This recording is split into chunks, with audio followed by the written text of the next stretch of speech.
అక్కడ నుండి మరి ఇక్కడ మనం భద్రాచలం ముంపు గ్రామాలకు సంబంధించిన సమస్య మీద పోరాటం చేయడానికి భద్రాచలం వచ్చినాం.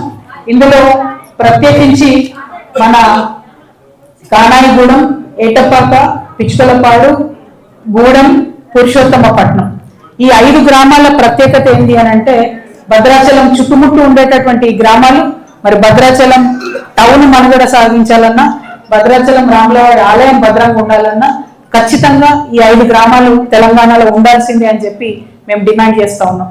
ఇంకొక మాట, ఈ 5 గ్రామాల్లో ఉండేటటువంటి ప్రజలు వాళ్ళ కనీస వసతి, ఏదైనా హాస్పిటల్ పోవాలి, ఎక్కడికైనా పోవాలంటే వాళ్ళు భద్రాచలం రావాల్సిందే.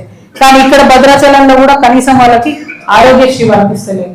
సో ఆ బార్డర్ ఇష్యూస్ చాలా వస్తున్నాయి కాబట్టి ఖచ్చితంగా అట్లీస్ట్ భద్రాచలంలో మీరు ఇమీడియట్ రిలీఫ్ రావాలి ప్రజల కంటే ఆరోగ్యశ్రీ వర్తింపజేస్తే కనీసం బేసిక్ సౌకర్యం అన్నటువంటిది ఉంటుంది.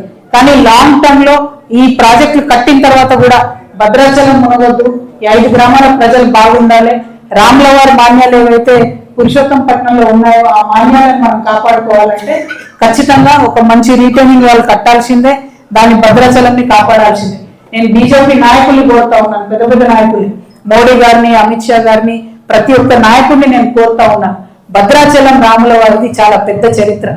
మొన్న ఒక అయ్యగారు చెప్తుంటే అయోధ్యకు ఉందో లేదో అంత అదృష్టం, కానీ ఇక్కడ రాముల వారు ఈ రామదాస్ గారిని కాపాడుకోవడానికి ప్రత్యక్షంగా దర్శనం ఇచ్చి ఆయననే 60 లక్షల గోల్డ్ కాయిన్స్ ఇచ్చినటువంటి ప్రత్యేకత ఉందని చెప్తున్నారు.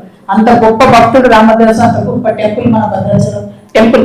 మరి అటువంటి భద్రాచలం టెంపుల్ ని కాపాడడానికి బీజేపీ వాళ్ళకైతే మనసు ఒప్పుతలేదు. ఈ 5 గ్రామాలు ఆంధ్ర నుంచి తెలంగాణలో విలీనం కావాలన్నా కూడా బీజేపీ వాళ్ళే వెంటబడి చేయాలి. నేను ఆంధ్రప్రదేశ్ ముఖ్యమంత్రి గారు గౌరవనీయులు చంద్రబాబు నాయుడు గారిని కూడా విజ్ఞప్తి చేస్తా ఉన్నాను, కోరుతా ఉన్నాను. మీరు తెలంగాణ వచ్చింది అని మేము సంతోషపడే లోపలనే 7 మండలాలను లాక్కున్నారు మా దగ్గర నుంచి.